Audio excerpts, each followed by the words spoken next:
తెలుగువారికి ప్రత్యేకమైన పండుగ ఉగాది. ఈ పండుగను ఉగాది పచ్చడితో ఆరంభించి, ఆ తర్వాత నేతి ఓలిగలతో తియ్యటి వేడుకను చేసుకుంటారు. ఓలిగ అనేది చాలా స్పెషల్ వంటకం.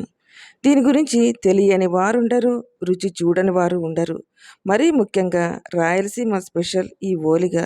వివిధ ప్రాంతాల వారు ఎక్కువగా ఇష్టపడేది ఓలిగ. ఇది చాలా గుర్తింపు పొందిందండి. మరి ఇంత మంచి ఓలిగ ఎలా తయారు చేయాలి? దీనికి కావాల్సిన ఇంగ్రీడియంట్స్ ఏమిటో ఒక్కసారి చూసేద్దామండి. దీనికోసం నేను 1 కప్పు శనగపప్పు తీసుకున్నానండి. గ్రామ్స్‌లో చెప్పాలంటే 250 గ్రామ్స్ ఉంటాయండి.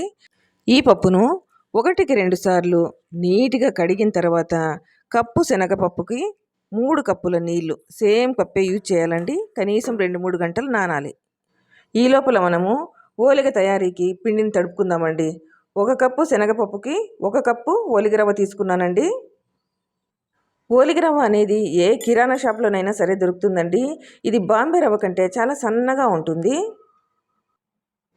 దీనిని చిరోటి రవ్వ అని కూడా అంటారండి. ఈ రవ్వలోకి 2 టేబుల్ స్పూన్స్ మైదా వేసుకోవాలి.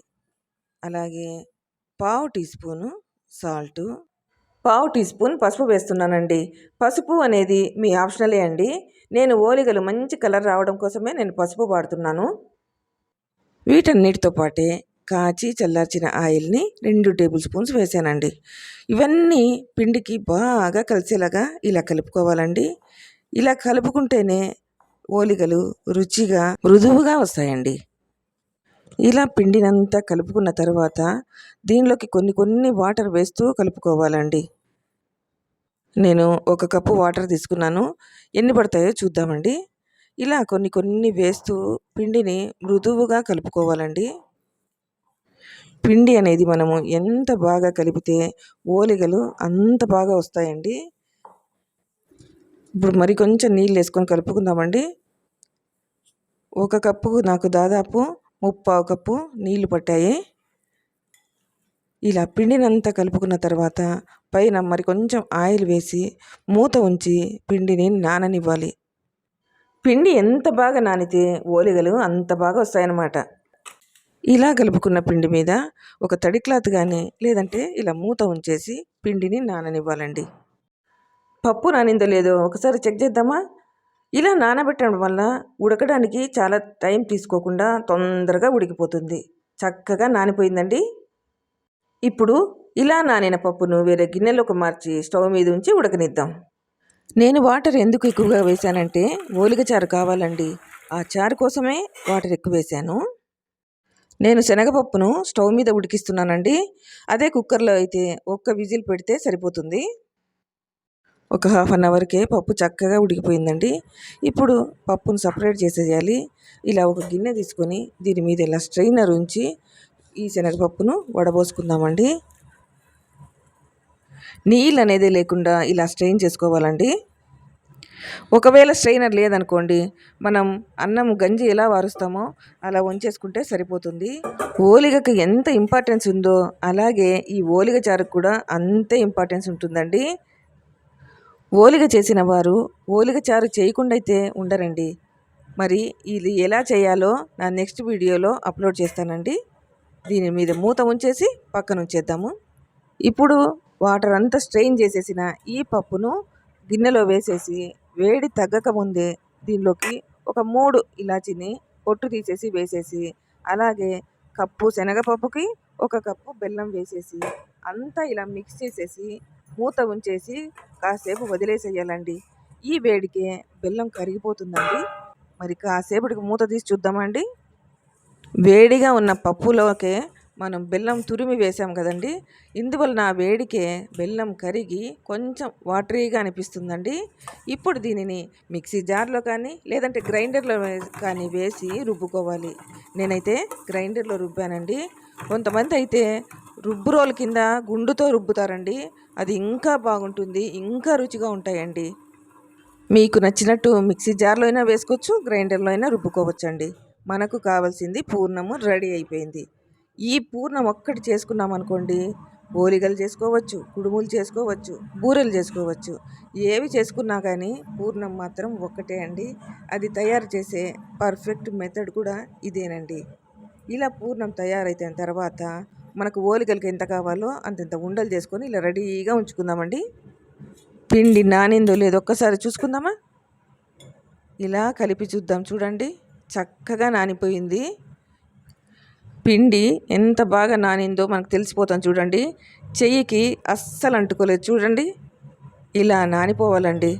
ఇప్పుడు ఓలిగ చేయడానికి కొంచెం ఈ పిండిని తీసుకుందాము. ఈ మాత్రం సరిపోతుందండి. ఇప్పుడు ఓలిగ తయారు చేయడానికి ఇలా నేను బటర్ పేపర్ యూజ్ చేస్తున్నాను.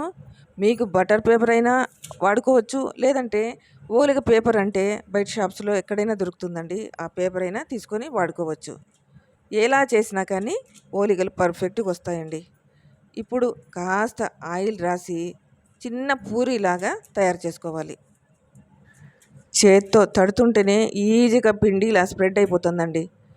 చిన్న పూరీలాగా చేసుకున్న ఈ పిండిలో మధ్యలో మనం తయారు చేసిన పూర్ణాన్ని ఉంచాలండి. పూర్ణం ఉంచిన తర్వాత పిండితో ఈ పూర్ణాన్నంతా ఇలా క్లోజ్ చేసేసేయాలి. నేను చూపిస్తున్నట్టు చేసుకోవాలండి. ఇప్పుడు చూసారా, ఇలా ఉండగా తయారు చేసుకోవాలి. ఇప్పుడు కాస్త ఆయిల్ రాయాలండి. దీని మీద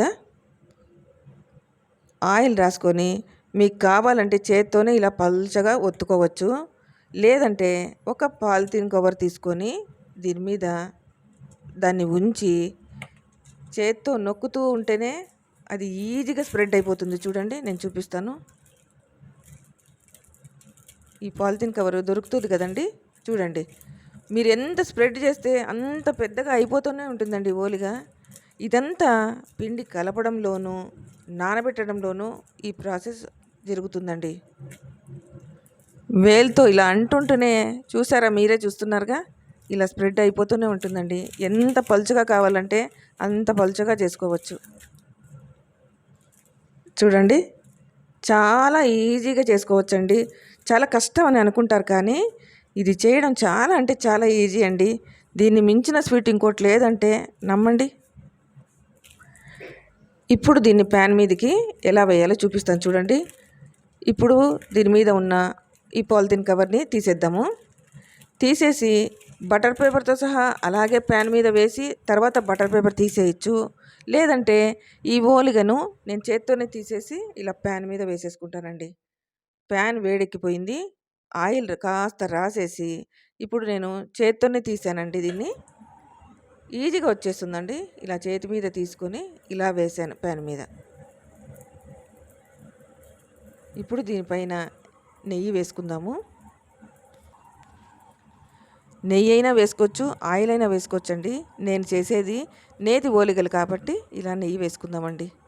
ఒకవైపు కాలిన తర్వాత రెండో వైపు టర్న్ చేసుకుందామండి.